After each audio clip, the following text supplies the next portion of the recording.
आज का टॉपिक। ठीक है, तो आज हमको अगले दो प्रोसेस हमको डिस्कस करने हैं, जिसमें एक आता है सबसे पहला होता है आइसोकोरिक प्रोसेस। हम डिस्कस करेंगे पहले what happens in case of an isochoric process. We have to discuss in the first part, and after that उसके बाद हमको ये देखना है कि what happens in adiabatic process. Adiabatic process, which is one of the important process in this chapter. तो actually हम वैसे अगर देखा जाए तो एडियाबेटिक प्रोसेस का जो डिस्कशन है, डिस्कशन के लिए ही एक्चुअली पूरा लेक्चर लग सकता है, ऑलमोस्ट पूरा लेक्चर जा सकता है उसके अंदर। तो उतना सारा कंटेंट है उसके अंदर एडियाबेटिक प्रोसेस के अंदर डिस्कस करने जैसा। आइसोथर्मल प्रोसेस का कुछ नहीं ज्यादा वो हम डिस्कस कर सकते हैं easily. It is very simple isochoric process, क्योंकि उसके अंदर कुछ होने वाला ही नहीं है, ज्यादा डिस्कस करने जैसी बात है ही नहीं। क्योंकि उसके अंदर क्या होता है, देखो आइसोकोरिक, कोर मतलब क्या, वॉल्यूम, राइट।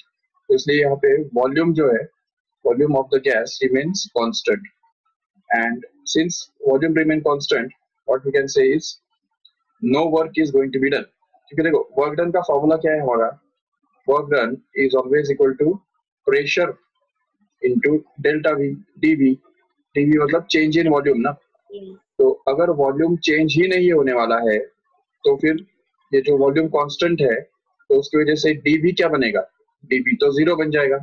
और जैसे ही dv जीरो बनता है तो हम ये कॉन्फिडेंटली बोल सकते हैं कि the work done is going to be zero, no doubt. So work done is going to be equal to zero.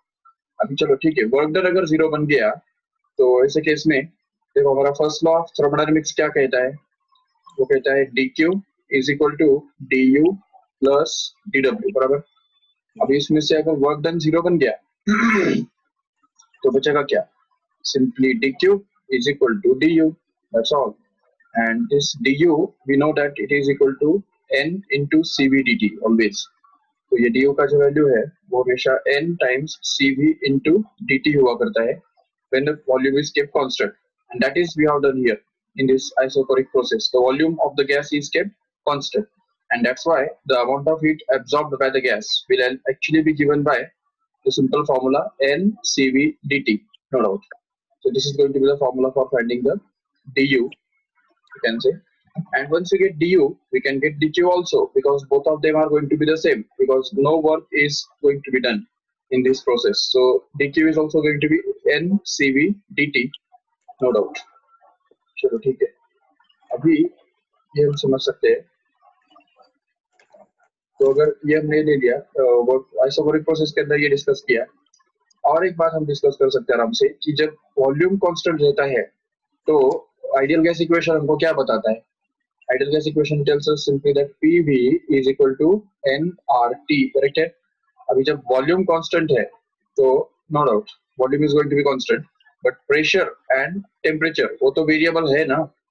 तो इसलिए फिर हम बोल सकते हैं यहाँ पे कि जब वॉल्यूम कांस्टेंट है तो ऐसे हालत में प्रेशर, तो क्या बोल सकते हैं, pressure is going to be directly proportional to the temperature. ये हमको समझना है, the pressure is directly proportional to absolute temperature of the gas, and that's why we can say, अगर हमने ये तीन टाइप के जो ग्राफ्स है जो कल भी हमने जिनके बारे में बात की थी, एक होता है P और V के बीच में का ग्राफ, याद है ना, प्रेशर और वॉल्यूम के बीच में जो ग्राफ बनता है, तो वो एक हमको ड्रॉ करना है यहाँ पे। दूसरा ग्राफ हमको ड्रॉ करना है वॉल्यूम और टेम्परेचर के बीच में, और तीसरा ग्राफ हमको ड्रॉ करना है प्रेशर और टेम्परेचर के बीच में। तो अगर ये तीनों ग्राफ्स अगर हमने प्लॉट किए तो इस प्रोसेस के लिए स्पेशली ये तीनों ग्राफ्स कैसे बनेंगे, देखो ठीक से, PV graph, PT graph and PT graph. बताओ फटाफट, चलो कौन बताएगा, प्रेशर वॉल्यूम टाइप का ग्राफ कैसे बनेगा। स्ट्रेट लाइन, वर्टिकल या horizontal, vertical sir. Very good, vertical straight line, क्योंकि volume is going to be constant, right. तो यहाँ पे वॉल्यूम जो है, ये वॉल्यूम यहाँ पे जितना भी रहेगा वो सब कांस्टेंट ही रहेगा, हर प्रेशर पे हमको सेम ही वॉल्यूम मिलेगा। तो इसलिए हमको इस टाइप का एक वर्टिकल स्ट्रेट लाइन मिलेगा as a graph between pressure and volume, no doubt. चलो वॉल्यूम और टेम्परेचर के बीच में ग्राफ कैसे होगा बताओ सर।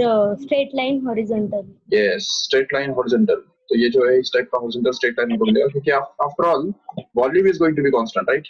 तो वॉल्यूम जो है, वॉल्यूम एक्सिस पे जो एक पर्टिकुलर पॉइंट है वो हर पॉइंट पे कांस्टेंट होगा, चाहे टेम्परेचर क्या भी हो, तो volume is going to be the same at every point. And अभी बताओ प्रेशर और टेम्परेचर के बीच में ग्राफ कैसे होगा? Straight line passing from the origin. Yes, straight line passing through origin and like this. तो ये हमारा स्ट्रेट लाइन बनेगा। चलो ठीक है, तो these are the three graphs we have to discuss about in this process. चलो ठीक है, and what is the work done in this process? ये ग्राफ से तुमको मिलता है क्या वर्क डन? हमने कल ही देखा था कि work done is always equal to the area under the graph. अभी देखो यहाँ पे प्रेशर और वॉल्यूम के बीच में जो ग्राफ बन रहा है वो तो एक वर्टिकल स्ट्रेट लाइन आ गया। अभी इस वर्टिकल स्ट्रेट लाइन के नीचे कितना एरिया होगा? वो तो 0 होगा। इसलिए हम बोल सकते हैं कि work done in this process is going to be 0। तो ये दूसरी तरफ से भी हमको वही कंक्लूजन मिल रहा है। देखो ठीक से कि work done is going to be equal to 0। तो ये सब जो है ये खासियत है इस आइसोकोरिक प्रोसेस की, तो जो हमने अभी देखा। ठीक है, इसमें कुछ डाउट है तो पूछो। That's all, this is about the isochoric process. Isochoric process के अंदर इसके अलावा बाकी कुछ भी नहीं है। वॉल्यूम कांस्टेंट होने की वजह से वर्क डन निकालने का काम ही खत्म हो जाता है। तो इसमें ये वर्क डन वाला डेरिवेशन आएगा ही नहीं। जो आइसोथर्मल प्रोसेस में, आइसोबेरिक प्रोसेस के अंदर वर्क डन हमको निकालने के लिए कितने पापड़ बेलने पड़े थे, याद है ना? इंटीग्रेशन वगैरह करना पड़ता है, वो सब आइडियल गैस इक्वेशन वगैरह सब यूज करना पड़ता है, वो सब हमने किया था, ठीक है। लेकिन यहाँ पे हमको वर्क डन निकालने के लिए कोई मेहनत करनी ही नहीं पड़ेगी, क्योंकि no work is done at all in this process. So isobaric process is one in which the volume of the gas remains constant, and since volume is constant, work done is going to be 0. So there is no question about work done. तो work done का सवाल ही खत्म हो गया। तो इसलिए वो बहुत सिंपल प्रोसेस बन गया। बाकी सब प्रोसेस के कंपैरिजन में अगर देखेंगे ना, तो ये प्रोसेस सबसे सिंपल है, सिंपलेस्ट है। तो ये हमको समझना है। चलो फिर आगे बढ़ते हैं एडियाबेटिक प्रोसेस के अंदर। और adiabatic process is one of the, we can say, somewhat interesting or somewhat complicated process. Just why? Because अभी तुमको 2 मिनट में पता चल ही जाएगा कि उसके अंदर जो है थोड़ा सा कॉम्प्लिकेशंस है। क्योंकि देखो उसके एडियाबेटिक प्रोसेस के अंदर होता क्या है पता है सबको? What happens in case of an adiabatic process? No heat is exchanged. No heat is exchanged with the surroundings. Gas doesn't lose the heat or the gas doesn't gain the heat. तो ऐसा process जो है उसको हम adiabatic process बोलते हैं। तो अंदर का हीट बाहर नहीं जा सकता और बाहर का हीट अंदर नहीं आ सकता। तो अगर गैस हमने ऐसे कंटेनर के अंदर अगर भर के रखा है, ये मान लो कंटेनर है और इसके अंदर अगर गैस भर के रखा है, तो we are not allowed to give the heat to the gas. हम इस गैस को हीट देने वाले नहीं है, दे ही नहीं सकते यार। नहीं, अगर दिया तो इसका मतलब वो एडियाबेटिक प्रोसेस नहीं हुआ। तो इसलिए ये गैस सपोज इस तरह से है, यहाँ पे इसका पिस्टन है एंड अब देखो, लेकिन हीट नहीं देना है हमको। लेकिन ये जरूरी नहीं कि हमको उसका टेम्परेचर कांस्टेंट होगा, क्योंकि this is not necessary that the pressure of the gas is constant. Pressure constant होना ही चाहिए ऐसा कोई जरूरी नहीं है। अगर सपोज हमने पहले यहाँ पे 2 वेट्स रखे थे और अगर हमने यहाँ पे एक तीसरा वेट भी और डाल दिया, तीसरा एक्स्ट्रा वेट डाल दिया, तो उसकी वजह से क्या होगा? प्रेशर तो बढ़ेगा और प्रेशर बढ़ने की वजह से गैस जो है कंप्रेस होगा। लेकिन हम फिर से रिपीट कर रहे हैं कि यहाँ पे अंदर का जो हीट है वो बाहर नहीं जाने वाला। तो अंदर का हीट अगर अंदर ही रहेगा और प्रेशर की वजह से भी अगर उसके ऊपर वर्क डन किया जाएगा तो जरूर उसका टेम्परेचर बढ़ेगा। Temperature will rise. ये पहले क्वालिटेटिवली समझो ठीक से कि एडियाबेटिक प्रोसेस के अंदर क्या होता है कि जैसे अगर सपोज फॉर एग्जांपल एक गैस है, ये गैस को हमने अगर सपोज एक कंटेनर के अंदर बंद करके रखा है और ये पिस्टन है यहाँ पे, और इस पिस्टन को अगर हमने एक बहुत जोर से फोर्स अप्लाई किया, एक सडन प्रेशर अप्लाई किया, तो सडन प्रेशर अप्लाई करने की वजह से क्या होगा? ये पिस्टन सपोज यहाँ से यहाँ तक चला गया, तो whatever work is done by our hand in pushing this piston downwards will get converted into the heat energy। वो भी तो एक एनर्जी है ना, तो वो एनर्जी जो है वो इस गैस के अंदर जमा हो जाएगा और उसकी वजह से इस गैस का जो टेम्परेचर है वो टेम्परेचर थोड़ा बढ़ जाएगा।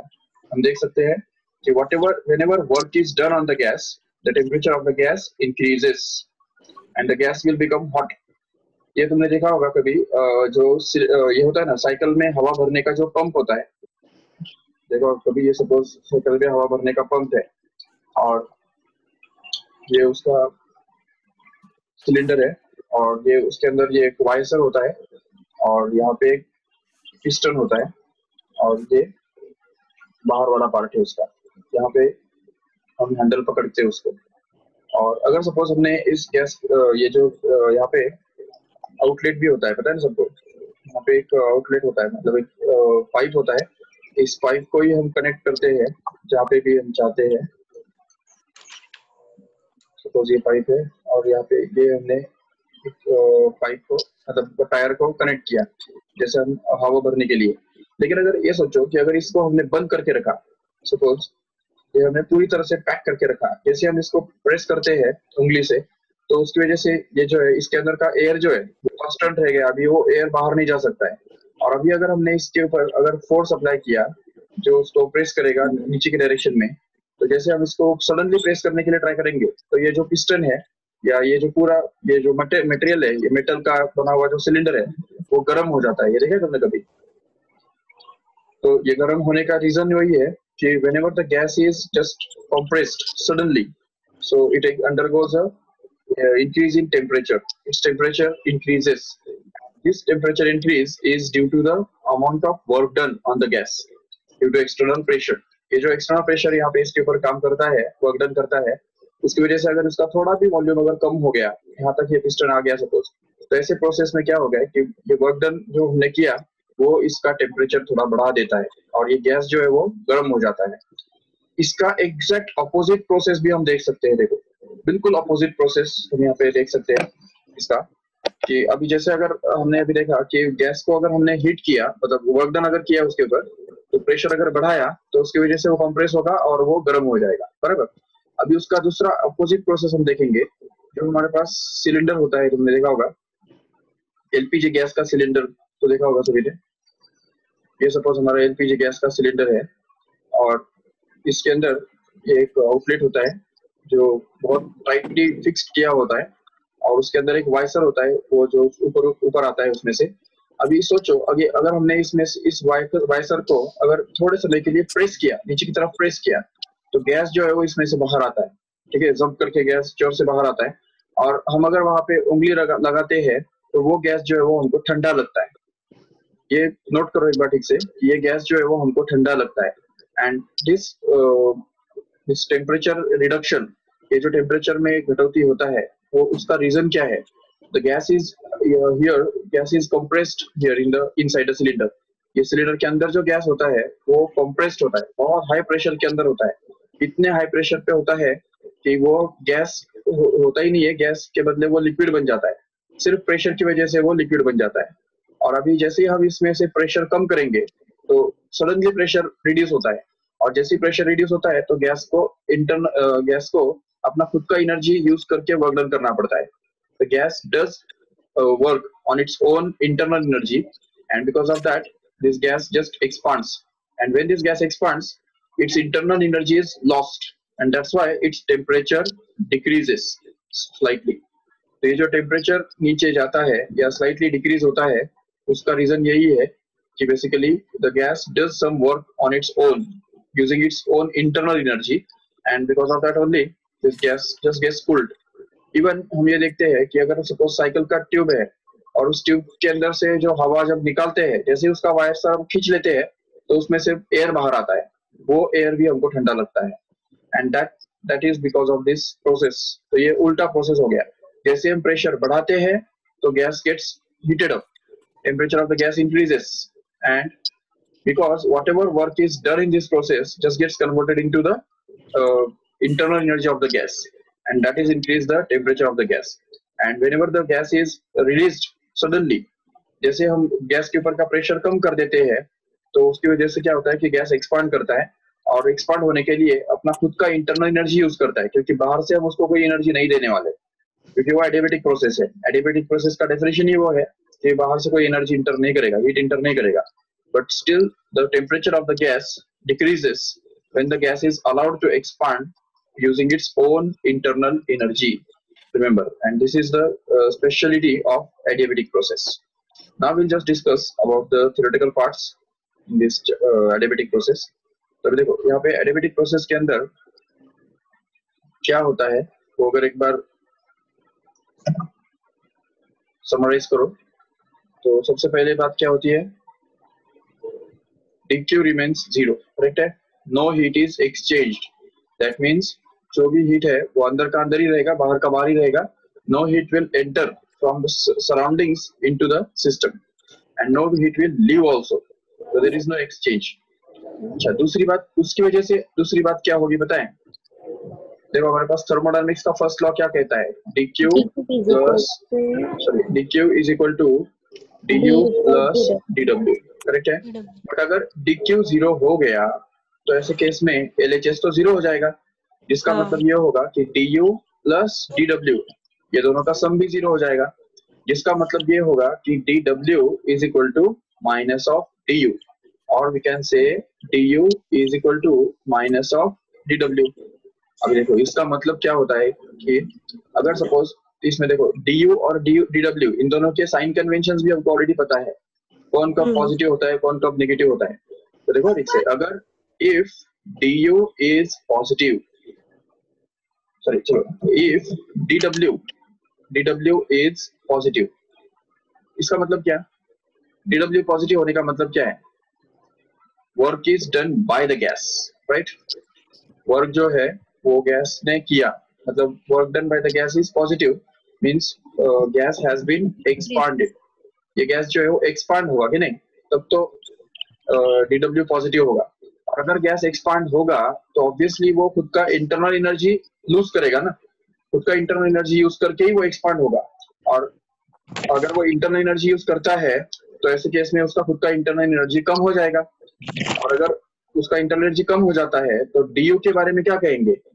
du is going to be negative, बिल्कुल, देखो ठीक से, तो when dw is positive in that case du will be negative, but if dw itself is negative, अब dw नेगेटिव होने का मतलब क्या है, गैस कॉम्प्रेस हुआ, बिल्कुल कॉम्प्रेस हुआ, अगर गैस कॉम्प्रेस हुआ तो इसका मतलब जरूर गैस के ऊपर वर्क डन किया गया, then whatever work is done by on the gas will just appear in it in the form of increase in its internal energy, and since its internal energy will increase we can say that du is going to be a positive one, तो देखो ठीक से positive, तो summarise क्या हुआ, उसको summarise form में क्या बोल सकते हैं, when dw is negative du is positive, and when dw is positive du is negative, तो यही इस इक्वेशन का मेन थीम है, मेन रीजन है, ये इक्वेशन के अंदर माइनस साइन का जो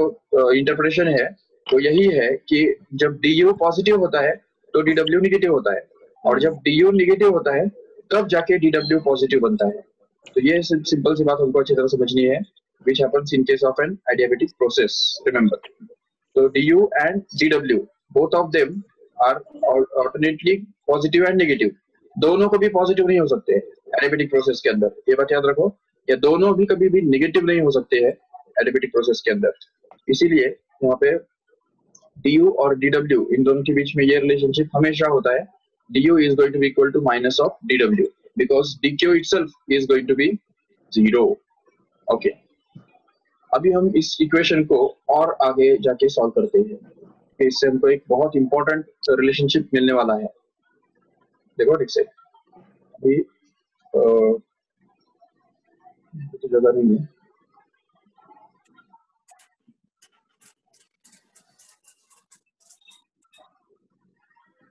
यस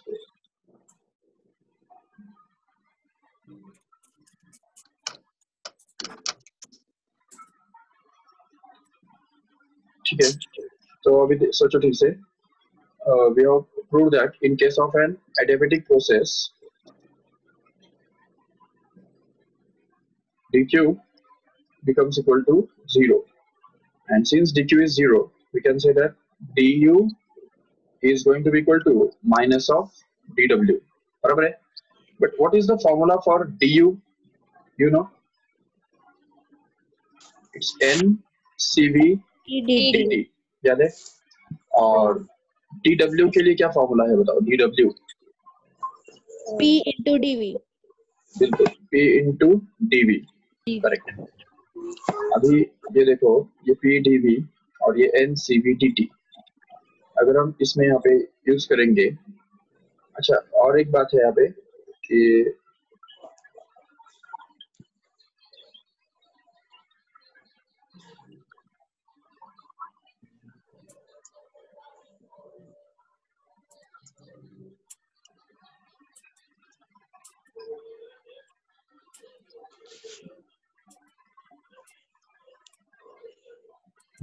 तो अगर हम यहाँ पे यूज करेंगे इसको, तो ये इक्वेशन क्या बनेगा? देखो ठीक से, n into cv into dt is equal to, don't forget this minus sign, so यहाँ पे आएगा minus of dw which is going to be p into dv।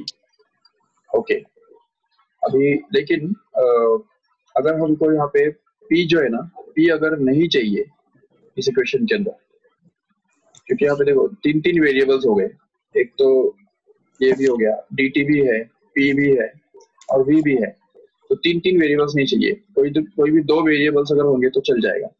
तो p को कैसे एलिमिनेट करेंगे? nrt upon v। बिल्कुल, ठीक है। तो अगर हम वो करेंगे तो देखो नेक्स्ट स्टेप में क्या होगा, p v is equal to होता है nrt, जिससे हमको मिलेगा p का वैल्यू जो कि बनता है nrt अपॉन v। ओके, तो ये डालने से यहाँ पे ये इक्वेशन बन जाएगा हमारा n into cv into dt which is going to be equal to minus of p के बदले आ गया n r t upon v into dv as it is। ठीक है, अभी देखो ठीक से दोनों तरफ से ना n कैंसिल हो जाएगा। देखो यहाँ पे ये n और ये n गया, तो और बाकी ये जो v है इस तरफ रखो और t को है ना वो साइड में लेके जाओ इधर, तो ये बन जाएगा cv into dt which is equal to minus of, यहाँ पे बचेगा r into, अरे अच्छा t नीचे लेके जाना है ना हमको, ये t आ गया नीचे, देखो तो dt अपॉन t आ गया और इधर r into dv as it is upon v kept as it is। and now ये इसमें हमको एक बात करनी है, देखो ठीक से, dt upon t kept as it is, cv को लेके जाओ उधर वो साइड में, जिससे वो बन जाएगा इधर minus of r upon cv into dv by v। ठीक है, एंड अभी r का मतलब पता है हमको क्या होता है? r is always equal to cp minus cv, right? तो यहाँ पे मुझे बताओ r अपॉन cv क्या बनेगा? देखो ठीक से, तो r upon cv will actually become cp minus cv upon cv, so that this will become equal to cp upon cv minus cv upon cv, which is going to be equal to gamma minus 1। check, Yes। gamma minus 1, तो r upon cv का value क्या बन गया? gamma minus 1 बन गया कि नहीं? तो अगर इसको यहाँ पे डाल देंगे तो dt upon t becomes actually equal to minus sign बाहर, और यहाँ पे ब्रैकेट में क्या आएगा? gamma minus 1 and that is multiplied by dv upon v as it is।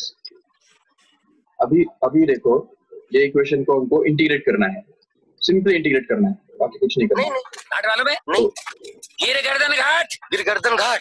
अरे घाट बोलेगा तो ऐसा घाट, उसमें बड़ा मतलब 3 हाथी जितना लश्कर का रोड रोलर लेके मैं ये ढलान की ओर जा रहा था और सड़क पूरी बर्फ से लगी हुई थी। रोड रोलर कभी इधर चले कभी उधर।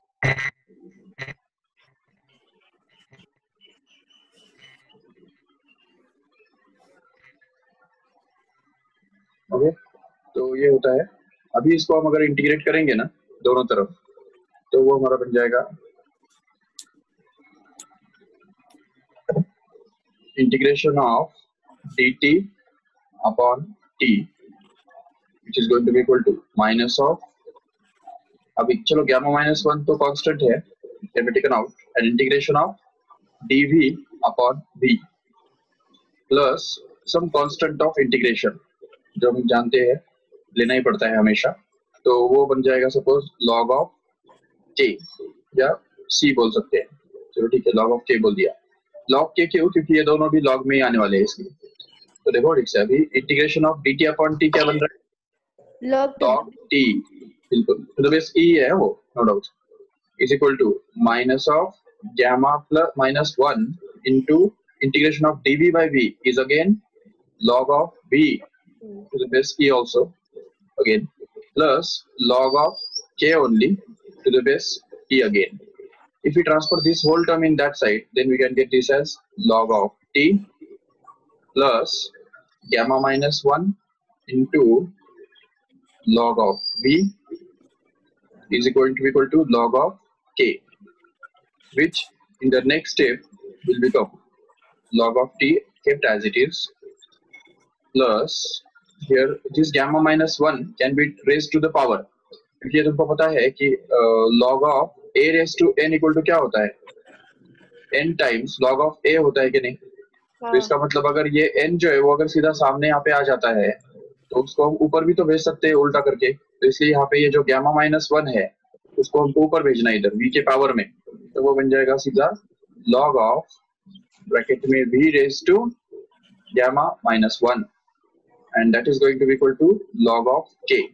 This simple सी बात, and then we can use this fact that log of a plus log of b is equal to log of a into b, so that we can get this as log of in bracket t into v raised to gamma minus 1 becomes equal to log of k. And if the two things have their logs equal, then the two things must also be equal. तो ये बात अगर हम use करेंगे तो हमको वो next step में मिल जाएगा आराम से, that is this t v raised to gamma minus 1 becomes exactly equal to k. K means constant. So this is the very important conclusion. This is a very important fact. This takes place in case of an adiabatic process, and using this thing only we can prove a very important relationship between pressure and volume also.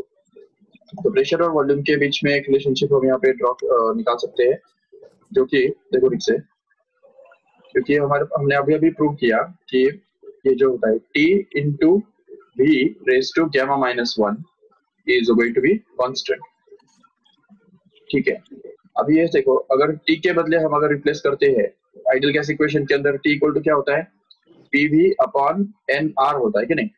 तो अगर वो यहाँ पे डाल देंगे तो हमको मिलेगा pv upon nr into v raised to gamma minus 1 is going to be equal to constant. So that nr is again a constant. So we can transfer this constant in the other side so as to become a new constant, and hence we can get this as p into v raised to 1 into v raised to gamma minus 1 becomes a constant. देखो constant multiplied by nr, which is a constant, becomes a new constant, and hence we can say that this p into v raised to gamma remains constant. समझा कैसे?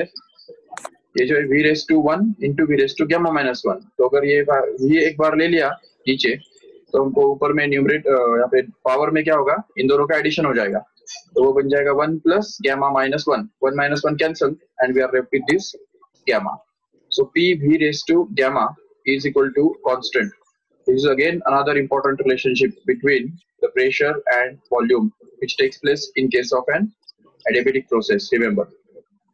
And t v raised to gamma minus 1 is also equal to constant. This is again another equation which is true in case of an adiabatic process. तो देखो t और v के बीच में समझा क्या रिलेशनशिप होता है? p और v के बीच में क्या रिलेशनशिप होता है? तो देखो अगर p v के बीच में होता है, t v के बीच में होता है, तो p और t के बीच में भी तो होगा कि नहीं?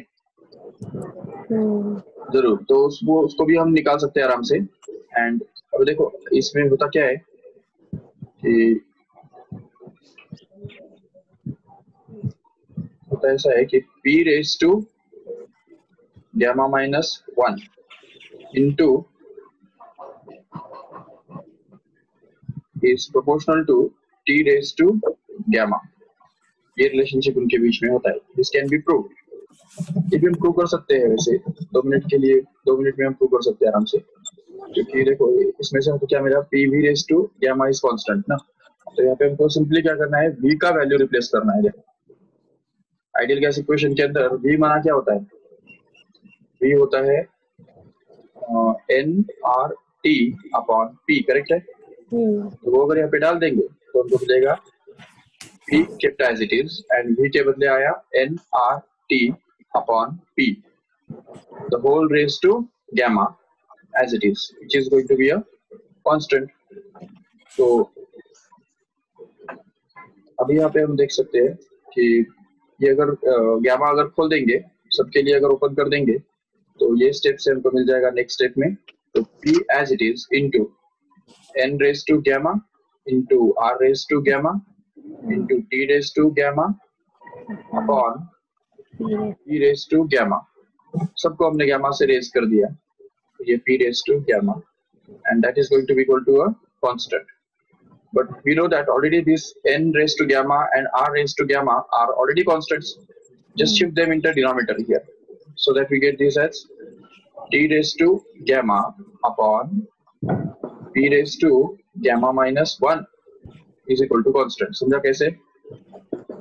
ये जो है p raised to gamma है ना, और यहाँ पे p raised to 1 है, तो ये अगर नीचे जाएगा तो वो raised to minus 1 बन जाएगा, इसलिए वो p raised to gamma minus 1 हो गया. So we can say that this t raised to gamma is proportional to p raised to gamma minus 1. तो ये बात जो है, ये भी टेम्परेचर और प्रेशर के बीच में रिलेशनशिप होता है एडियाबेटिक प्रोसेस के अंदर. लेकिन चलो ये तो हमको न्यूमेरिकल्स में बहुत रेयरली लगेगा, लेकिन ये दोनों तो हमको लर्न करके रखने हैं.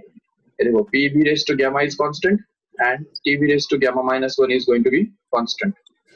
ओके, ये समझा ठीक से? इसमें कुछ डाउट? चेक करो क्या क्या किया हमने स्टार्टिंग से. देखो एडियाबेटिक प्रोसेस के अंदर जैसा कि हम जानते हैं, सबसे पहले हमको पता है कि dq is going to be 0, और dq 0 होने की वजह से du और dw ये दोनों आपस में नेगेटिव होते हैं. तो du का फॉर्मूला हमने यूज किया n/cv/dt, dw का फॉर्मूला यूज किया p into dv, और ये दोनों इक्वेट डाल दिए इस इक्वेशन के अंदर, तो इससे हमको मिल गया n/cv/dt इक्वल टू pdv. और यहाँ पे p को v के फॉर्म में एक्सप्रेस करने के लिए हमने आइडियल गैस इक्वेशन यूज किया और उसको लिख दिया p is equal to nRT upon v, जिससे हमको ये मिल गया t इंटू सॉरी इसके बाद कौन सा स्टेप है, ठीक है. तो इसके बाद फिर हमने ये जो वैल्यू है वो यहाँ पे डाल दिया, जिससे वो बन गया, देखो यहाँ पे इधर, तो n/cv/dt is going to be equal to nRT upon v into dv. dp का वैल्यू डालने से मिल गया हमको. अभी इसमें से n कैंसिल हो गया और ये t को हमने नीचे लिख दिए, और तो बाकी ये बचा cv into dt by t is equal to minus r into dv by v. और इसको और थोड़ा स्टैंडर्ड फॉर्म में एक्सप्रेस करने के लिए हमने क्या किया, cv को नीचे भेज दिया वो साइड में, इससे वो बन गया r upon cv, तो r upon cv into dv by v. But r upon cv को हमने और थोड़ा सिस्टमेटिक लिखने के लिए r को cp माइनस cv ऐसे एक्सप्रेस किया, और इसको सेपरेट करने के बाद, डिनोमिनेटर को सेपरेट करने के बाद वो बन गया cp by cv minus cv by cv. तो cv बाय cv तो 1 बनता है, लेकिन cp बाय cv गैमा बनता है, तो इसलिए वो r बाय cv मतलब क्या बन गया, गैमा माइनस 1 बन गया, तो उसको वहां पे रिप्लेस कर दिया. फिर अभी इंटीग्रेट किया तो dt बाई t का इंटीग्रेशन बन जाता है log t, और dv बाई v का इंटीग्रेशन बन जाता है log v, और जो कांस्टेंट ऑफ इंटीग्रेशन है उसको हमने log k लिया है, और उसके बाद हमको ये मिल जाता है log of t plus gamma minus 1 times log of v is equal to log of k, और ये गामा माइनस 1 को हमने ऊपर भेज दिया इधर, जिससे वो बन गया log of t plus log of v raise to gamma minus 1 becomes equal to log t, और log a plus log b equal to log of a into b वाला फॉर्मूला यूज करेंगे तो हमको मिल जाएगा log of t into v raise to gamma minus 1 is equal to log of k. log cancel कर दो, ये कहो या इक्वेट करो उनको, तो ये हमको मिलता है t v raise to gamma minus 1 is equal to constant k. और अगर यहाँ पे t के बदले अगर यूज करते हो आइडियल गैस इक्वेशन में से जो हमको मिलता है t is equal to pv by nr, तो उससे हमको ये मिल जाता है pv by nr is equal to into v raise to gamma minus 1 equal to constant. But v into v raised to gamma minus 1 becomes v raised to gamma, and hence we can prove that p v raised to gamma equal to constant. And using this, we can also prove that this t raised to gamma is proportional to p raised to gamma minus 1. ये direct याद रख लेंगे तो भी चलेगा, ठीक है. तो इम्पोर्टेंट चीज क्या है कि हमने इस एडियाबेटिक प्रोसेस के अंदर ये प्रूव करके दिखाया कि P into V raise to gamma remains constant. तो ये होता है एडियाबेटिक प्रोसेस के अंदर। जबकि आइसोथर्मल प्रोसेस के अंदर तुमको याद है क्या होता है, what is the relationship between pressure and volume? तो वो होता है P into V is equal to constant. तो what is the difference between isothermal process and adiabatic process? दिख रहा है?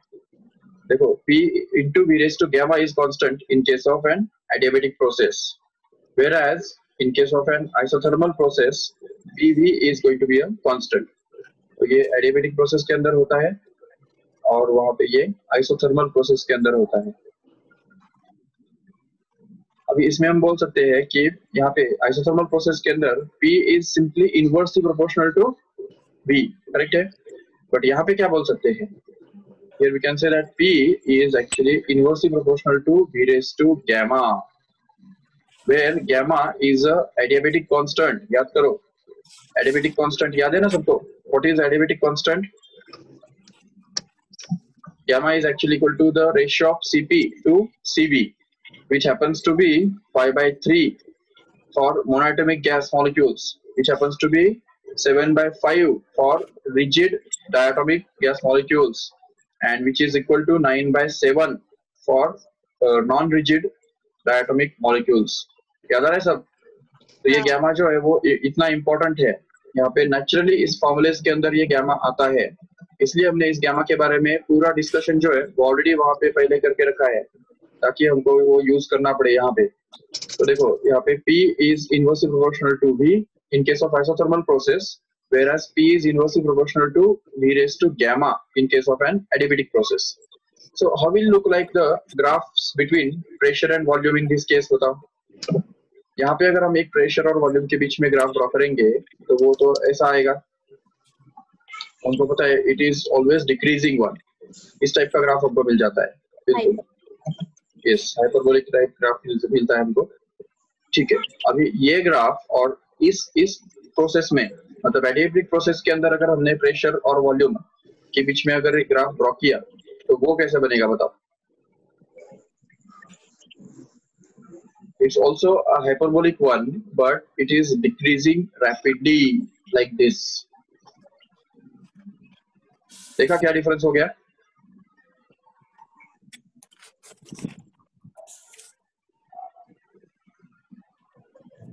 So this is going to be the difference between the, अगर हमने वही एक ही ग्राफ पेपर पे अगर दोनों ग्राफ्स ड्रॉ किए, समझो, तो ये तो आइसोथर्मल ग्राफ है, आपको पता है, जो ब्लू कलर से आपको दिख रहा है।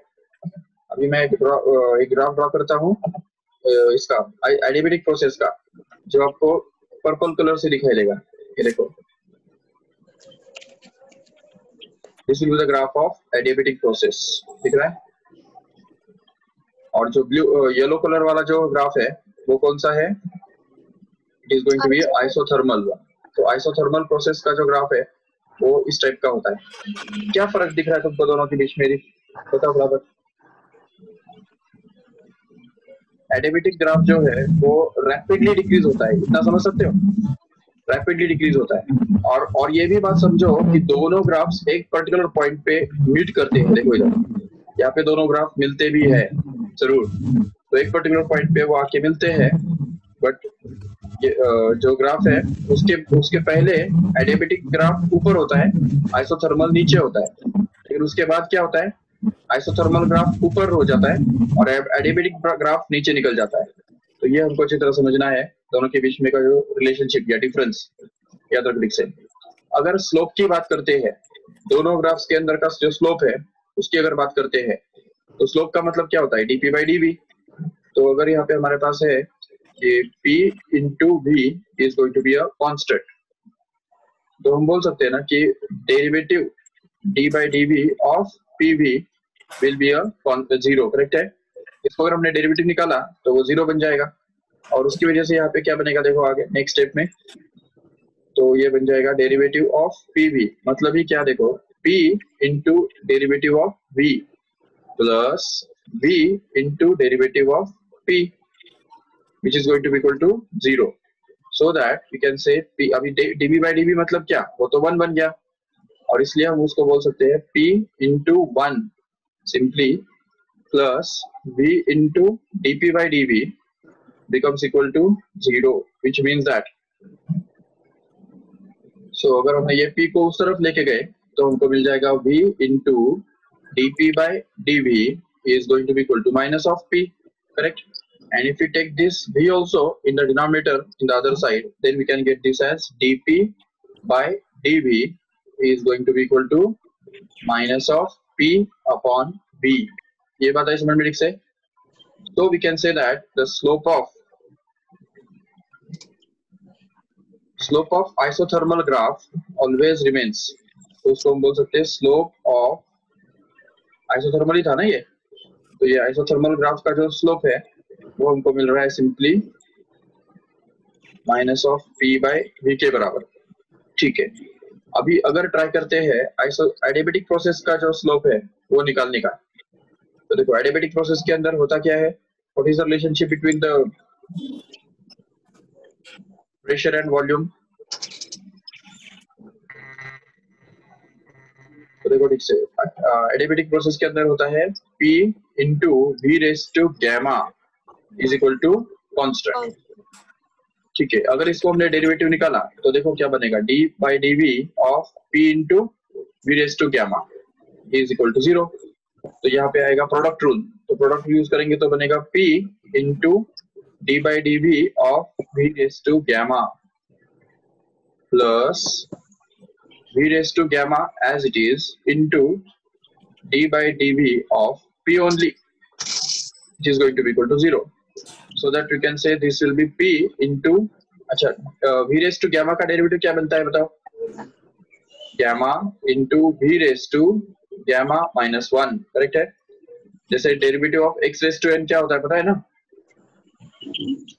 वो होता है n times x raised to n minus 1, right? तो यहाँ पे x माना कौन है, v है, और gamma माना n है, तो इसलिए वो बन गया n times, मतलब gamma times v raised to gamma minus 1 plus यहाँ पे फिर v raised to gamma into dp by dv kept as it is, which is going to be equal to 0.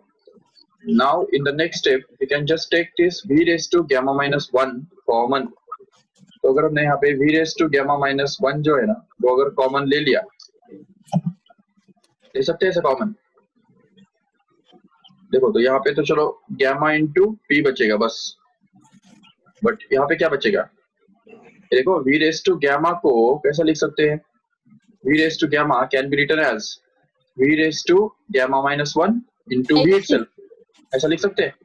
तो अगर v raised to gamma को हमने v raised to gamma minus 1 into v ऐसा लिख दिया तो उसमें से v raised to gamma minus 1 जो है वो बाहर चला जाएगा और बाकी यहाँ पे बचेगा v into dp by dv बस, and that is going to be equal to 0.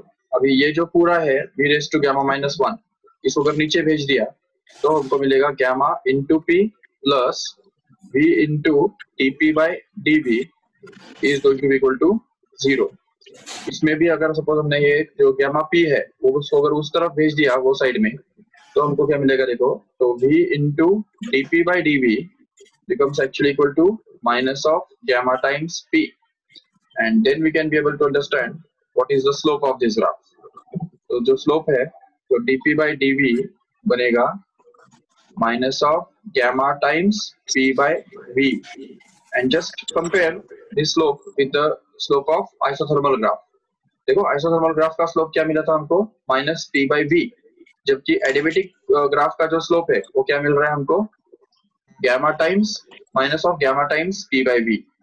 तो देखो the slope of adiabatic curve, ये जो adiabatic ग्राफ है तो उसका जो स्लोप होता है वो एक्चुअली बनता है minus of gamma times p upon v. तो ये बनता है स्लोप का फॉर्मूला और ये है स्लोप का formula for isothermal. What is the difference in your suggest, क्या डिफरेंस है दोनों के बीच में? ऐसे बोल सकते हैं slope of adiabatic graph is always equal to gamma times the slope of isothermal graph. Isothermal graph का जो स्लोप होता है उसके हिसाब से gamma टाइम्स स्लोप होता है किसका, adiabatic कर्व का. तो इसलिए देखा जाता है कि जो adiabatic कर्व का जो स्लोप है वो ज्यादा होता है हमेशा, क्योंकि गैमा जो है वो हमेशा पॉजिटिव होगा, बट दोनों स्लोप तो नेगेटिव है ना, इसलिए क्योंकि दोनों कर्व्स डिक्रीजिंग है, तो दोनों कर्व्स डिक्रीजिंग होने की वजह से स्लोप तो दोनों नेगेटिव रहेंगे, नो डाउट। ये देखो यहाँ पे ये एडियाबेटिक कर्व है और ये आइसोथर्मल कर्व है, तो एडियाबेटिक का कर्व दिख रहा है, स्लोप उसका बहुत ज्यादा है, और आइसोथर्मल का स्लोप जो है वो थोड़ा कम है। डिक्रीजिंग दो तो दोनों है, और डिक्रीजिंग होने की वजह से दोनों स्लोप्स नेगेटिव रहेंगे, लेकिन एडियाबेटिक कर्व का जो स्लोप है वो आइसोथर्मल कर्व के स्लोप के गैमा टाइम्स ज्यादा होगा। ये हमको अच्छी तरह समझना है। और उससे भी आगे जाके एक बहुत इंपॉर्टेंट सा पॉइंट तुमको पता है, ये V into DP by dV क्या होता है? बल्क मॉडुलस होता है, याद कर रहे हो? V into DP by D V उसको बोलते हैं bulk modulus. Mechanical properties of solids के अंदर हमने ये देखा था लास्ट ईयर। यहाँ पे भी देखो, यहाँ पे भी वही फैक्टर हमको मिल रहा है, V into DP by dV. ये देखो V into DP by dV. तो आइसोथर्मल प्रोसेस और एडियाबेटिक प्रोसेस, दोनों प्रोसेस के अंदर जो गैस का बल्क मॉडुलस हुआ करता है, तो उसको अगर हम कंपेयर करेंगे तो पता चलता है कि आइसोथर्मल बल्क मॉडुलस मतलब K under isothermal condition is going to be equal to simply P, but under adiabatic condition the bulk modulus of the gas is always equal to gamma times P। देख रहे हो ठीक से? मतलब isothermal process में bulk modulus जिस pressure के बराबर होता है, और एडियाबेटिक प्रोसेस के अंदर जो बल्क मॉडुलस है वो सिंपली गामा टाइम्स प्रेशर के बराबर होता है।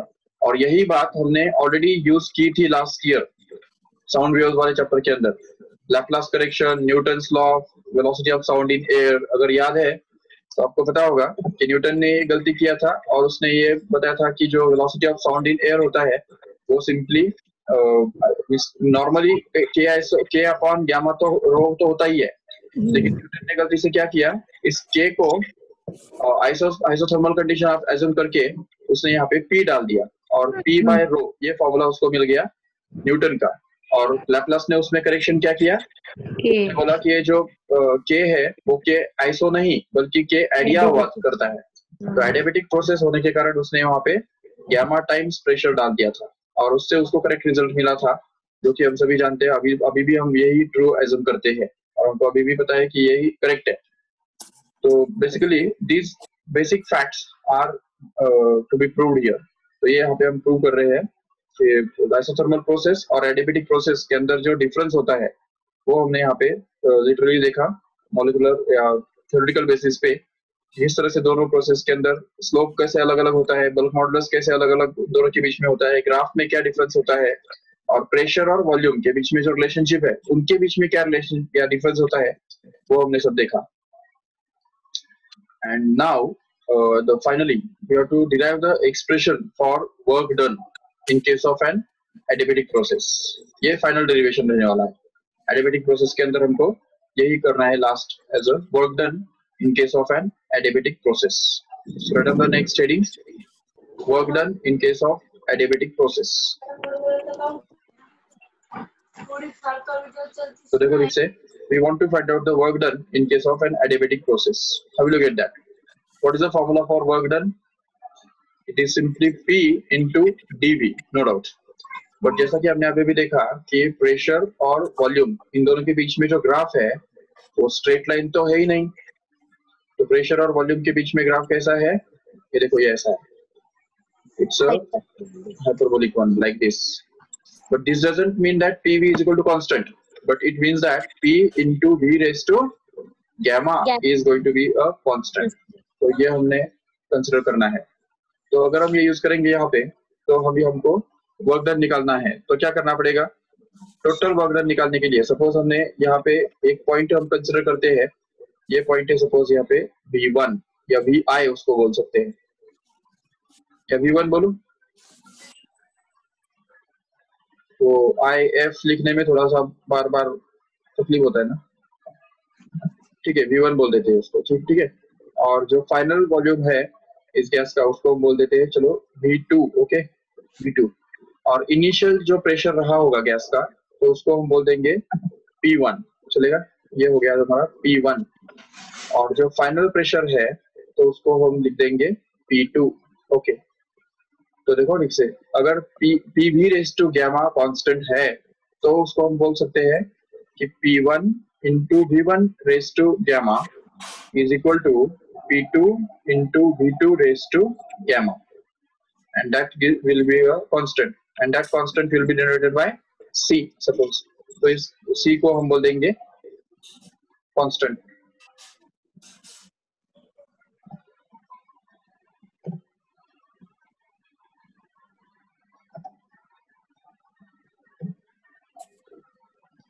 इधर तक समझा क्या? ठीक से क्या किया हमने? Pv raise to gamma is equal to constant, ये हमने यूज किया गैस के ऊपर, और इसको P1 V1 raise to gamma, मतलब ये पहला पॉइंट, इनिशियल पॉइंट जो है उसको हम बोल देंगे A, और ये जो फाइनल पॉइंट है इसको हम बोल देंगे B. तो इन दोनों पॉइंट्स के ऊपर हमने Pv raise to gamma use किया, Pv raise to gamma equal to constant use किया, जिससे हमको P1 V1 raise to gamma equal to P2 V2 raise to gamma is equal to C ये मिल गया. चलो ठीक है, अभी हमको इस पूरे कर्व के अंदर बहुत सारे इंटरवल्स बनाने हैं. So consider one such interval here which is of thickness dv. तो ये dv थिकनेस का एक इंटरवल है सपोज. तो इस थिकनेस का जो एरिया होगा वही तो इस इंटरवल के अंदर किया हुआ वर्क डन होगा, जो कि हमको p इंटू dv से हमको मिल जाएगा. बट ऐसे बहुत सारे इंटरवल्स होने के कारण ये सभी इंटरवल्स के अंदर, हर इंटरवल के अंदर जो किया हुआ वर्क डन है उसको जब हम ऐड करते चले जाएंगे तभी हमको टोटल वर्क डन मिलने वाला है. तो इसलिए फिर टोटल वर्क डन निकालने के लिए हमको क्या करना पड़ेगा? ये सभी इंटरवल्स का जो थिकनेसेस जो है उसका एरिया निकाल के हमको ऐड करना है, तब जाके हमको टोटल वर्क डन मिलेगा. इसलिए the full final work done can be obtained to be equal to, the final work done can be written to be equal to integration of p into dv from v1 to v2. याद तक समझा ठीक से? Work done is equal to p into v raised to p into dv from v1 to v2 integration of. अच्छा, लेकिन अभी ये जो p है उसको हम v के फॉर्म में कैसे एक्सप्रेस करेंगे बताओ? उसके लिए हम ये इक्वेशन का सहारा लेंगे. देखो p v raised to gamma is going to be a constant, right? अगर p v raised to gamma constant है तो उसको c लिख सकते हैं उसको. तो p को हम कैसा लिख सकते हैं? वो c divided by v raised to gamma ऐसा लिख सकते हैं कि नहीं? तो अगर वो डाल देंगे यहाँ पे तो हमको नेक्स्ट स्टेप में मिलेगा इंटीग्रेशन ऑफ p, जिसके बदले आ जाएगा c upon v raised to gamma into dv, and that is from v1 to v2. Okay, जो फिर नेक्स्ट स्टेप में देखो क्या बनेगा. c तो चलो कांस्टेंट है, it can be taken out, no doubt. So ये c गया बाहर, तो अंदर में क्या बचा? Integration of 1 upon v raised to gamma into dv. अभी तुमको ये पता होगा कि integration of 1 upon x raised to n कितना होता है, पता है सबको? कौन बताएगा? What is the formula for integration of 1 upon x raised to n dx? Remember, actually it is minus 1 upon x raised to n minus 1. No doubt, we can prove it in 2 minutes. देखो, इसको integration of x raised to minus n लिख सकते हैं कि नहीं? और इसको अगर हम सॉल्व करेंगे आगे तो हमको वो मिल जाएगा x raised to minus n. अच्छा, x raised to n का इंटीग्रेशन का फॉर्मूला तो पता है ना सभी को? वो होता है x raised to n plus 1 upon n plus 1, right? तो यहाँ पे आ जाएगा minus n plus 1 divide by minus n plus 1, correct है? और फिर अभी नेक्स्ट स्टेप में देखो क्या होगा. अगर इसमें से इसको अगर लिख देंगे तो x raised to जो minus n plus 1 है उसमें से माइनस साइन कॉमन निकालो, तो अंदर में बचेगा n minus 1, करेक्ट है? और नीचे भी माइनस साइन कॉमन निकाल के दो तो वहां पे भी बचेगा n minus 1, नो डाउट. और फिर उसके बाद हम उसको लिख सकेंगे नेक्स्ट स्टेप में, क्योंकि x raised to minus n minus 1 मतलब ही 1 upon x raised to n minus 1 हो गया divide by minus of n minus 1 as it is, जिसको ही हम लिख सकते हैं नेक्स्ट स्टेप में कि it's minus of 1 upon n minus 1 into x raised to n minus 1. ठीक है? तो ये जो फॉर्मूला है हमारे पास, this is the formula for integration. तो उसको यहाँ पे इनको n-1 भी लिखना होगा जरूर, समझो लिख सकते। तो ये फॉर्मूला अगर हम याद रखते हैं तो यहाँ पे फिर क्या मिलेगा बताओ नेक्स्ट स्टेप में, ये जो इंटीग्रेशन है फ्रॉम v1 to v2, तो नेक्स्ट स्टेप में क्या बचेगा, c kept as it is and here it is going to be simply, देखो -1 अपॉन, यहाँ पे बन रहा है gamma -1 into v raised to gamma -1 and that is also from v1 to v2। Okay, यही फॉर्मूला यूज किया, देखो हमने -1 upon n-1 into x raise to n-1। तो यहाँ पे n माना क्या है, गैमा है, और x माना क्या है, v है, तो इसलिए यहाँ पे आ जाएगा तो -1 upon gamma -1 into v raise to gamma -1 and that is from v1 to v2। चलो ठीक है, तो नेक्स्ट स्टेप में देखो क्या होगा, तो वो बन जाएगा c as it is into, अभी पहले हमको v2 रिप्लेस करना है इधर, जिससे वो बन जाएगा -1 upon gamma -1 as it is into v2 raised to gamma -1 और माइनस ऑफ माइनस प्लस, और यहाँ पे क्या आएगा फिर से 1 upon gamma -1 as it is into, यहाँ पे v1 डाल दो तो उससे वो बन जाएगा v1 raised to gamma -1।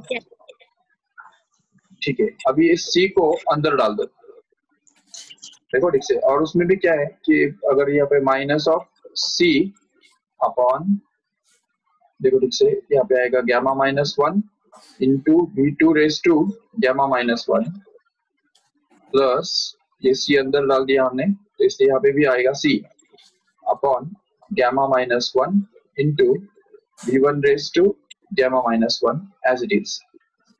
And now we are going to use an important fact here that c के जो है वो हमारे पास दो वैल्यूज यहाँ पे पड़े हैं, देखो ये c is equal to p1 v1 raised to gamma and p2 v2 raised to gamma। We can replace any one of these here, but अभी यहाँ पे हम एक ट्रिक ऐसा करेंगे कि जहाँ पे v2 दिख रहा है ना नीचे, वहाँ पे v2 वाला वैल्यू रिप्लेस करेंगे। तो देखो यहाँ पे क्या हो रहा है, माइनस c के बदले क्या आएगा, p2 into v2 raised to gamma upon gamma -1 into v2 raised to gamma -1। Okay, plus यहाँ पे फिर इस c के बदले क्या रखेंगे पता है, p1 into v1 raised to gamma and that is to be divided by gamma -1 into v1 raised to gamma -1 as it is। And now we can see clearly that this v2 raised to gamma, क्योंकि देखो v2 raised to gamma को हम कैसे लिख सकते हैं, v2 raised to 1 into v2 raised to gamma -1, correct.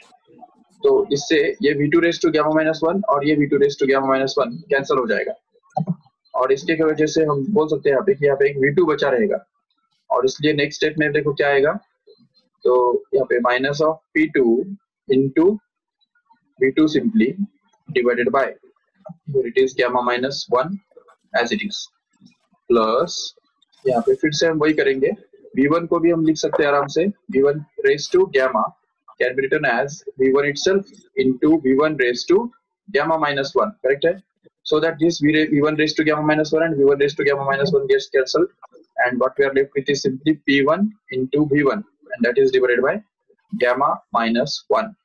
okay, and if we just take this gamma -1 once in the denominator, then we can get the numerator as, तो gamma -1 आ गया यहाँ पे डिनोमिनेटर के अंदर, तो ये gamma -1 एक ही बार ले लिया ब्रैकेट में, और ऊपर में क्या बन रहा है, minus p2 v2 plus p1 v1 which can also be written as p1 v1 minus p2 v2 that is divided by gamma -1।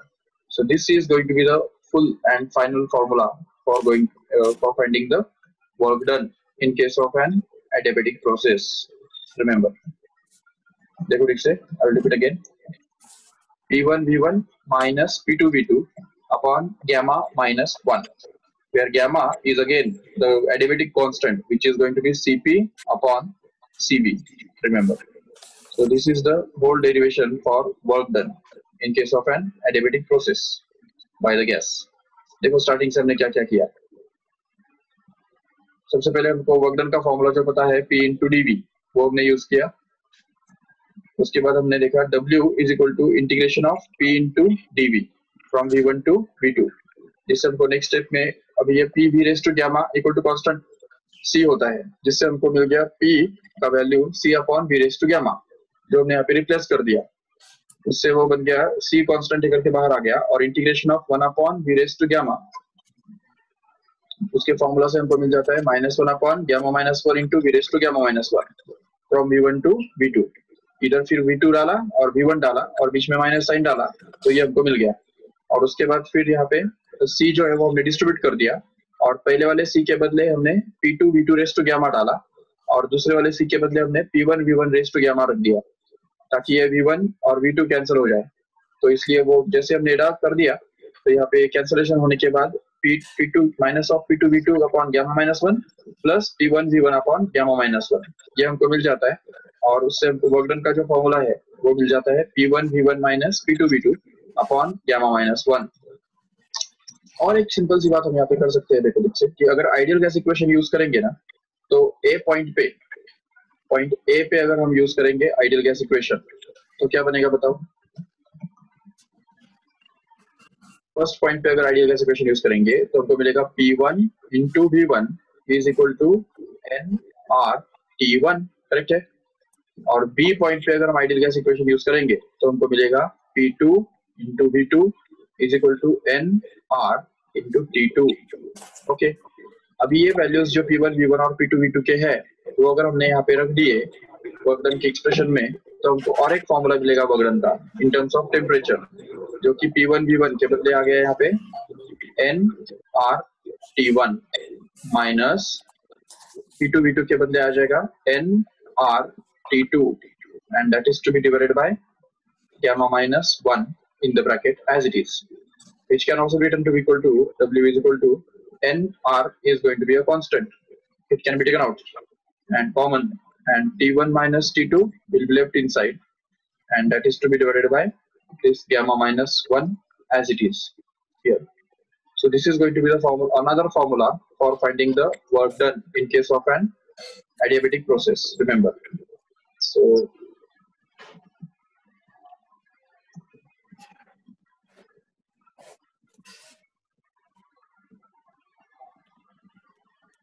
Okay, तो अभी और एक सरप्राइजिंग बात देखो ठीक से, सभी ध्यान दो अभी ठीक से। एक सरप्राइजिंग बात ये है कि दिस रिलेशनशिप, ये जो इक्वेशन है वो हम बहुत सिंपल तरीके से निकाल सकते हैं।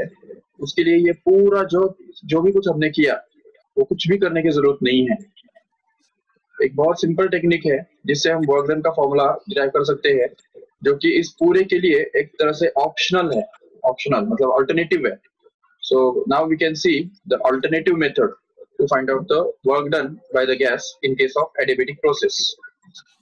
देखो ठीक से alternative method, which is going to be very simple. Alternative method to find the work done. तो देखो work done का फॉर्मूला क्या है हमारे पास। वैसे तो dW is equal to integration of PdV है, और उससे हमको ये पूरा वर्क डन करना पड़ेगा और निकालना पड़ेगा, नो डाउट। लेकिन जैसा कि हम जानते हैं एडियाबेटिक प्रोसेस के अंदर, स्पेशली एडियाबेटिक प्रोसेस के अंदर क्या होता है पता है तुमको? DW और DU के बीच में क्या रिलेशनशिप रहता है? नेगेटिव रहता है। बिल्कुल, तो DW is always equal to minus of DU, correct है। तो अगर हमको वर्क डन चाहिए तो वर्क डन के लिए हमको क्या करना है? इंटीग्रेशन ऑफ DW करना है, बिल्कुल। लेकिन हम एक ट्रिक करेंगे। ट्रिक ये है कि DW ढूंढने के लिए तो बहुत सारे पापड़ बेलने पड़ते हैं, वो तो सब हमने ऑलरेडी ऊपर देखा, ये पूरा हमने ऑलरेडी किया है। लेकिन हम ट्रिक ये करेंगे कि यहाँ पे DW के बदले क्या रिप्लेस कर देंगे? DU रिप्लेस कर देंगे, माइनस DU। तो देखो कितना सिंपल हो जाएगा, minus of DU। Okay, and now if we just solve this further, तो अभी DU का फॉर्मूला तो तुमको पता है ऑलरेडी, याद है क्या होता है? DU equal to minus sign तो चलो कांस्टेंट है, बाहर आ गया। DU का फॉर्मूला होता है N into CV into DT, याद है? तो अगर यूज करेंगे इसको यहाँ पे तो हमको मिलता है simply n into CV into dt। Okay, अभी इसमें से तो क्या है ना कि n और CV ये दोनों तो कांस्टेंट्स है, गैस के कांस्टेंट्स, स्पेसिफिक हीट और नंबर ऑफ मोल्स। तो अंदर में बचेगा क्या, सिंपली, तो देखो यहाँ पे ये भी इंटीग्रेशन जो है वो हमको कैरी आउट करना है from T1 which is the initial temperature to T2 that is the final temperature. तो अगर हम इसको T1 से लेके T2 तक इंटीग्रेट करेंगे तो इंटीग्रेट करने के लिए अंदर बचा कौन, सिर्फ dt बस। अभी dt को इंटीग्रेट करना कौन सी बड़ी बात है, बिल्कुल, वो तो हम ओरली कर सकते हैं। तो हमारे नेक्स्ट स्टेप में मिल जाएगा minus of n into CV into simply dt का इंटीग्रेशन बनता है t, जो कि यहाँ पे गैप फ्रॉम T1 से लेके T2 तक, जिससे वो हमको मिल जाएगा नेक्स्ट स्टेप में देखो, तो minus of n into CV as it is into bracket में क्या आएगा T2 माइनस T1 आ जाएगा। बट ये माइनस साइन है ना बाहर, तो अगर हमको माइनस साइन बाहर नहीं चाहिए तो उसके लिए क्या करना पड़ेगा, तो simply n CV as it is रखो और इसको उल्टा कर दो, तो वो बन जाएगा T1 माइनस T2। अभी हम ये बात देख सकते हैं यहाँ पे कि CV का जो वैल्यू है ना, CV, तो CV का वैल्यू हम R और गैमा के फॉर्म में कैसे एक्सप्रेस कर सकते हैं, क्योंकि हमको ऑलरेडी पता है कि CP minus CV is always equal to gamma, sorry R, correct है। देखो CP minus CV is equal to R होता है, और इसमें हमने ये भी देखा है कि CP अपॉन CV जो होता है ना वो गैमा होता है, करेक्ट है। तो अगर हम ये इसको ऐसा लिखेंगे CP is equal to gamma times CV, और ये CP का वैल्यू अगर यहाँ पे रख देंगे तो हमको मिलेगा gamma times CV minus CV is equal to R। इसमें से अगर हम CV कॉमन निकाल के लेते हैं तो हमको मिलेगा CV into gamma minus 1 becomes equal to R, and then we can find out the value of CV to be equal to what, R upon, sorry, इसमें से हम हाँ CV का वैल्यू निकाल के ले सकते हैं, क्या आएगा बताओ फटाफट, R upon gamma minus 1, correct है क्या। अगर ये CV का वैल्यू है तो क्यों ना हम उसको यहाँ पे डाल दें, ये वर्क डन का जो फॉर्मूला हमको ऑलरेडी मिला हुआ है इधर, तो इसके अंदर अगर हम उसको डाल देंगे तो देखो क्या बनेगा,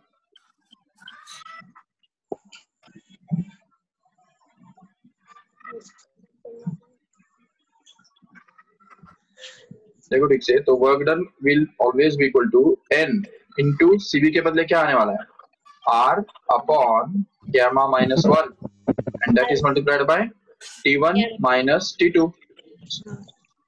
और इसको अगर हम थोड़ा सिंप्लीफाई अगर करेंगे ना तो नेक्स्ट स्टेप में देखो क्या बनेगा, तो ये ऊपर में n R T1 minus T2 सब मल्टीप्लाई हो जाएगा कि नहीं, तो देखो n R और यहाँ पे आएगा T1 minus T2 and that is to be whole divided by gamma minus 1, correct है। And now if we compare this formula with the formula for work done, just already we have obtained it by this long procedure, it's going to be the same only, check। ये वाला formula अगर हम compare करते हैं जो हमने अभी भी डिराइव किया था, देखो इधर, ये देखो यहाँ पे ये जो फॉर्मूला दिख रहा है n R T1 minus T2 upon gamma minus 1, और यहाँ पे हमको मिल रहा है simply n R T1 minus T2 upon gamma minus 1।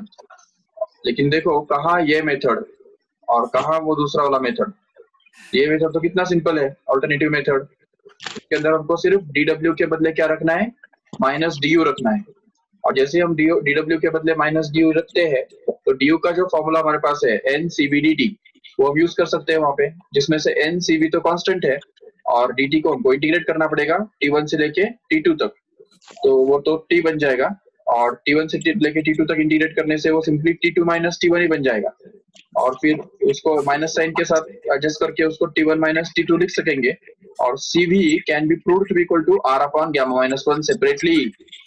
अगर हम CV equal to R upon gamma minus 1 है ये अगर जानते हैं तो इस CV के बदले डायरेक्ट एक ही स्टेप में डाल सकते हैं R upon gamma minus 1। Once you get that, you can just get this formula for work done to be same as which we obtained in this above process। तो ये derivations जो है वो डेरिवेशन हमको अच्छी तरह से समझ के रखने हैं और लर्न करने हैं, लिखने भी है, ठीक है। So that's all about this adiabatic process, remember. तो हमने एडियाबेटिक प्रोसेस के बारे में पूरा डिस्कस किया। समझा? ये सब एडियाबेटिक प्रोसेस के बारे में हमने पूरा अभी डिस्कशन किया। तो इसमें अगर कुछ डाउट है तो पूछो। और सुनो, अतुल सर का लेक्चर आज नहीं होने वाला है, उनका इंटरनेट डिस्कनेक्ट हो गया है, तो इसलिए आज अतुल सर का लेक्चर नहीं होगा मैथ्स का। सभी ने सुना ना? हाँ सर। हाँ सर। ओके। Yes sir. वैसे भी संडे है, एक लेक्चर का छुट्टी ले लो। हाँ। Thank you sir. Thank you sir. और बताओ, कुछ डाउट है तो बोलो फटाफट। नहीं सर। नहीं सर, नहीं है डाउट। कोई डाउट नहीं? नहीं। ठीक है, फिर ये सब डेरिवेशंस लिखो। और अच्छा, वो मैम बोल रहे थे बायो के लेक्चर के अंदर कि आपको पीडीएफ फाइल बनाने नहीं आता है। एक बार बताओ आपको कैसे बनाना है। हाँ सर। Yes sir. बताओ सर। जो घर संभाल, ये सब चाले मत कर लोकेश, ये सब चाले मत कर, क्योंकि कोई भी जो हो गया ना क्या चाले कर रहा है लोकेश? तो मैं कुछ नहीं कर रहा। ओके, आवाज आ रही सर? चलो ठीक है, मैं तुमको बताता हूँ कि जो आपके पास इमेजेस है, तो इतने सारे इमेजेस तुम अपलोड करेंगे तो उसमें हमें भी तकलीफ होगा किस तरह से वो। उसके लिए ना आपको एक ऐप डाउनलोड करना पड़ेगा, कैम स्कैनर उसका नाम है, आपने भी सुना होगा मे बी। अच्छा ऐप है एक्चुअली वो, कैम स्कैनर करके एरोबिक से। तो वो ऐप अगर डाउनलोड करते हो तो उससे तुम इमेजेस का पीडीएफ आराम से बना सकते हो। उसके लिए कोई भी यूट्यूब पे भी अगर आप सर्च करते हो how to use cam scanner, तो उससे भी तुमको ये मिल जाएगा आराम से।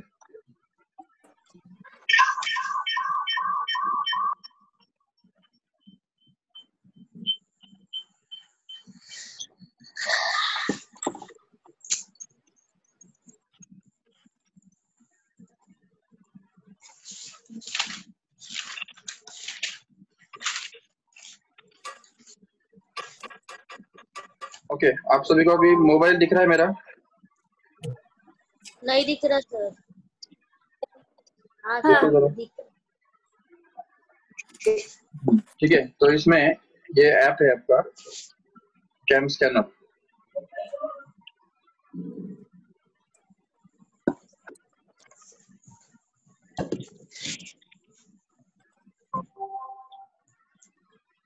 मस्त वीडियो बना रहे तू।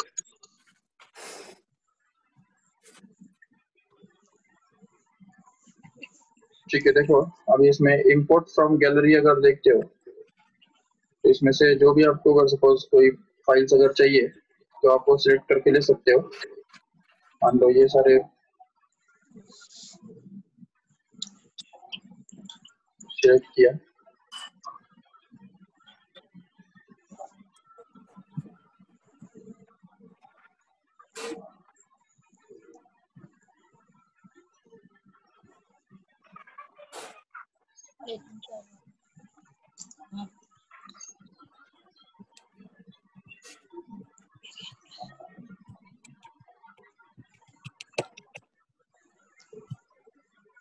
लहसुन चने दो।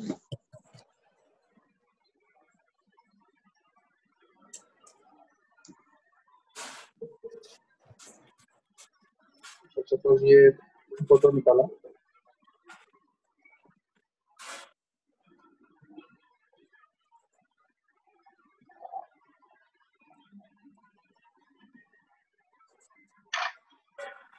और शरीफ लोग नहीं देखना। सपोज ये पहला फोटो आ गया, यहाँ पे जो दिख रहा है ना तुमको, ये एक नंबर जो दिख रहा है इसका मतलब एक फोटो कलेक्ट हो गया। सपोज ये और एक फोटो मैंने निकाला,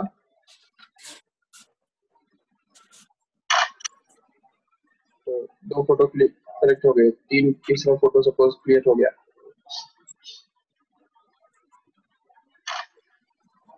तो ऐसे अगर सपोज बहुत सारे फोटो मैंने क्लिक किए और उसके बाद फिर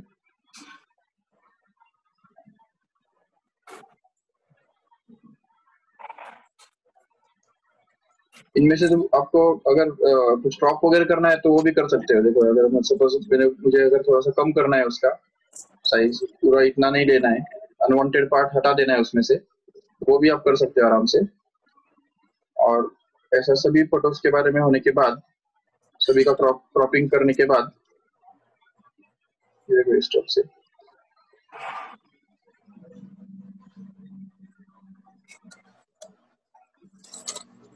तो ये जो भी हो गया पूरा, तो उसके बाद फिर ये जो नीचे ये जो टिक है ना, ग्रीन कलर का जो राइट साइन है, राइट का साइन, उसके ऊपर आपको क्लिक करना है।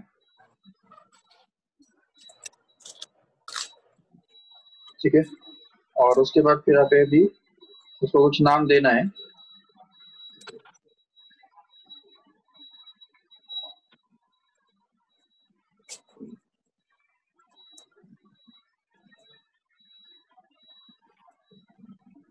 देखो नाम याद रखो उसका, कैम स्कैनर 0। नहीं तो ऐसा करता हूँ मैं, उसका नाम जो है वो कुछ तो भी जो याद रह सकता है ऐसा दे देता हूँ उसको। जो ए ए ए ए ऐसा दे दिया ताकि वो जल्दी मिल जाए। फिक्र मत कर पैसे का, और वो काम कहाँ पे हमको उसको स्टोर करना है वो भी हम बता सकते हैं। चूज अनदर लोकेशन पे जाएंगे तो वो बताएगा आपको कि कौन से लोकेशन पे आपको उसको स्टोर करना है। तो वो सिलेक्ट होने के बाद अगर नया फोल्डर ऐड करना है तो नया फोल्डर भी आप ऐड कर सकते हो। और वो पूरा सेट होने के बाद फिर ओके बटन पे क्लिक करना है।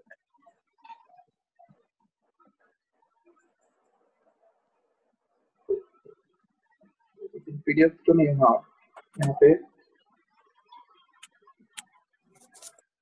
ऊपर में जो पीडीएफ का ऑप्शन दिख रहा है ना, उसके ऊपर हमको क्लिक करना है यहाँ पे। तो यहाँ पे जैसे हम ऑप्शन पे क्लिक करते हैं तो वो पीडीएफ बनता है। देखो क्रिएटिंग पीडीएफ,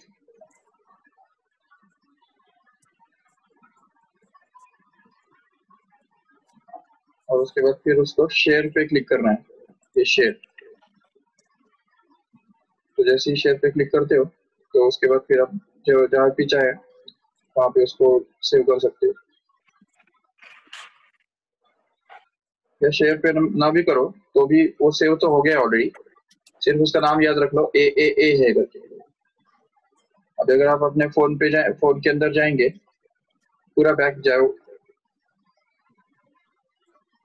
और जहाँ पे कैम स्कैनर के जो फाइल्स जहाँ पे स्टोर होते हैं, तो वो अगर आप खोलो, ये देखो यहाँ पे कैम स्कैनर के फाइल्स स्टोर होते हैं।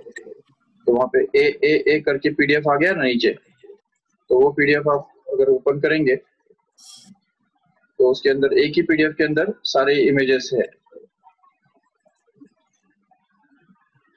ये भी अच्छा ऐप है एक्चुअली, WPS ऑफिस करके, वो भी आप यूज करके देखो, क्या कर रहा था तू? वो भी फायदे का है। अभी देखो ये एक ही पीडीएफ फाइल के अंदर इतने सारे इमेजेस आ गए, 3 इमेजेस तो यहाँ पे आ गए। आपको जितने चाहिए आप उतने भी डाल सकते हो उसके अंदर। और ये जो WPS ऑफिस ऐप जो है ना, उसका एक फैसिलिटी ऐसा है कि यहाँ पे मोबाइल व्यू दिख रहा है नीचे, यहाँ पे मोबाइल व्यू करके है देखो, वहां पे अगर आप क्लिक करेंगे ना तो कितना भी बड़ा फाइल अगर रहेगा आपका, जैसे टेक्स्ट बुक वगैरह है, तो वो टेक्स्ट बुक आपको रीड करने के लिए थोड़ा सा तकलीफ होता है। लेकिन अगर मोबाइल व्यू पे जाएंगे ना तो वो किस तरह से आपको वो फील देगा कि आप एक कोई भी टेक्स्ट बुक जो है वो आराम से रीड कर सकते हो।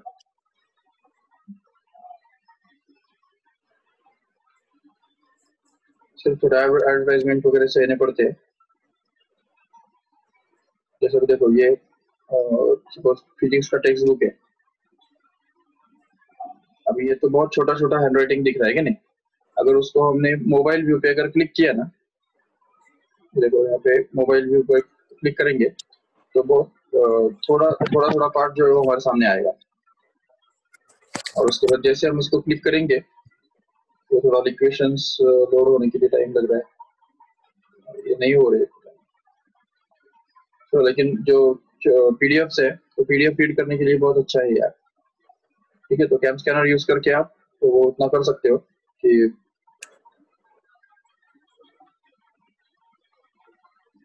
ठीक है।